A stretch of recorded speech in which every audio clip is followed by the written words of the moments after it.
here is when your new shoots for your blackberry plants will be popping up.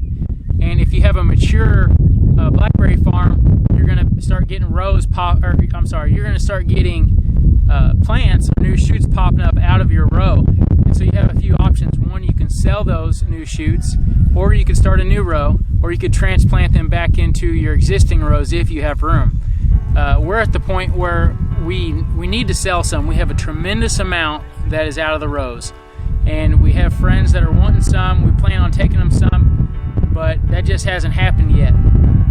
So where that puts us is we don't have room on our farm right now for more rows. We want more rows, we have more space, but we're not sure what we're going to do with that land yet. We want to add some meat chickens, at least maybe 100 of them, and that's going to take up a lot of space. So we don't want to just get rid of the land that we have vacant for more blackberry rows. So our options is right now we need to find holes in our existing rows and transplant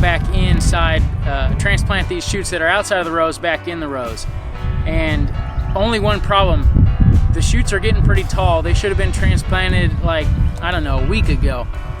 When they're a good 4 or 5 inches tall, that's the perfect time to transplant them. The taller they get, the more likely are that they're going to die. And we've got some that are at least 12 inches tall. I don't want to just mow them down. We're going to take the chance to try to transplant them in and see what happens. The number one key advice that I could give you on transplanting is to hurry as fast as you can. You need to get these back into the ground as soon as possible, otherwise you're taking a bigger chance for the plant to die. So that means you should already have your hole dug for your new plant to be in. So what I like to do is I'm going to come here where I'm going to find my space back in the row to put it at. I'm going to clear out the straw, dig my new hole, then I'm going to go dig that plant up, transplant it right in the ground, and then I'm going to water it. So that's going to cut down on any time that it's going to be out of the ground and raise its chance for survival.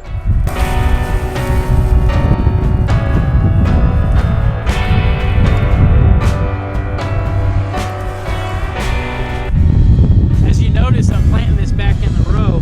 This soil is very loose, and that's actually how you want your beds to be, is to be real loose in there, and that will promote your root system to grow out, having a looser soil. So I was able to dig this all by my hands with no shovel.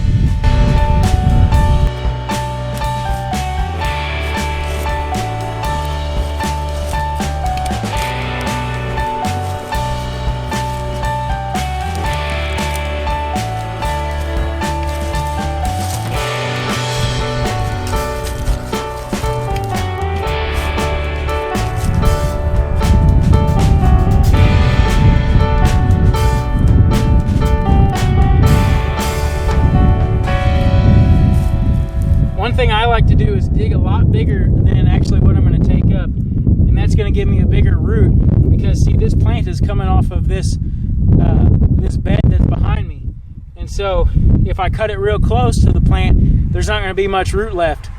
But since I cut a big perimeter around it, it's going to allow me to take as much dirt off as I want and still have a lot more root.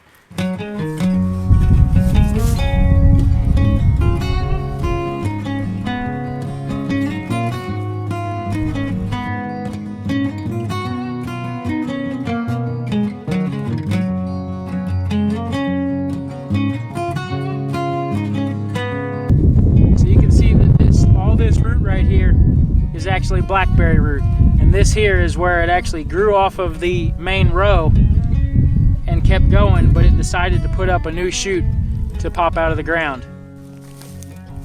So as with any other blackberry, whether it's going to be a new shoot like this with your roots or a brand new bare roots plant, you always want your roots to go parallel with your existing row, and that will promote your root system to stay in the row.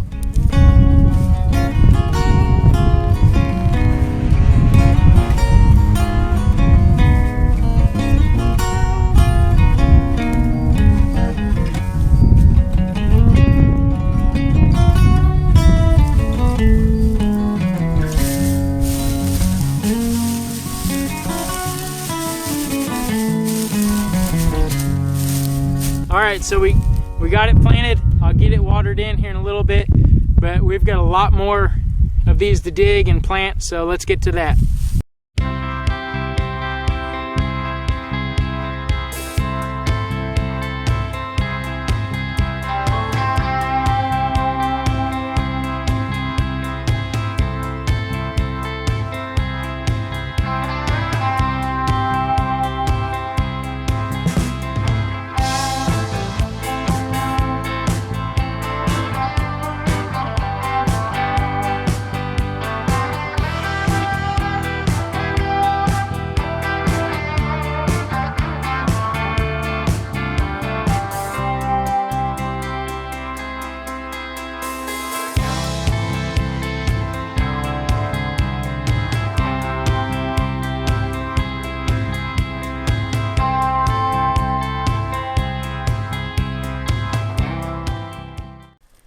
I just come to a realization that I have way too many plants growing outside of the row to fit back inside my rows. I have 4 rows that are almost maxed out. You know, I've got some holes here or there. If I had 10 plants growing out of the row, that'd be one thing. And I've got 61 plants, 61 brand new shoots that are popped up out of the rows. And I can't fit them in. I have 2 options, and neither one of those options is selling them, because at least 75% of the plants that I have growing out of the rows are too tall.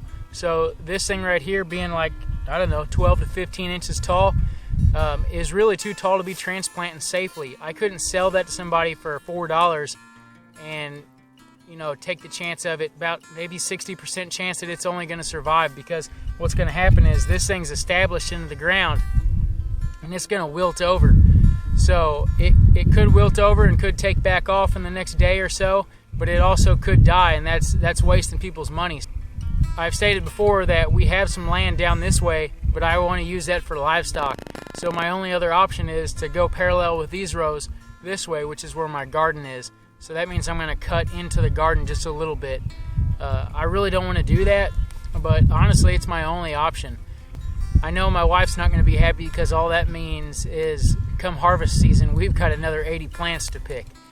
It will produce a lot more blackberries for us, but you know, that does take up quite a bit of time.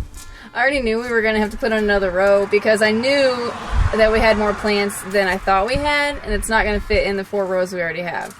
I'm not excited about a new row, but the blackberry harvest will pay off in the end. I guess it looks like we're going to be putting in another row. You know, just know that there is a time that you want to get these plants dug up and transplanted, whether that's you're going to sell them or you're going to transplant them, you know, back into another row on your location. You want to do it before they get this tall. Oh, and the thing is, you know, it's not just the 61 plants. We're still early in the season, and these things have only been popped up for, you know, maybe 2 weeks at the most. And you know, I've got a whole, maybe, you know, I don't know, another month of new shoots popping up. So I'd say I'm probably going to get another 30 new shoots popping up out of the rows. So it sure looks like I need more land. We'll see you on the next video.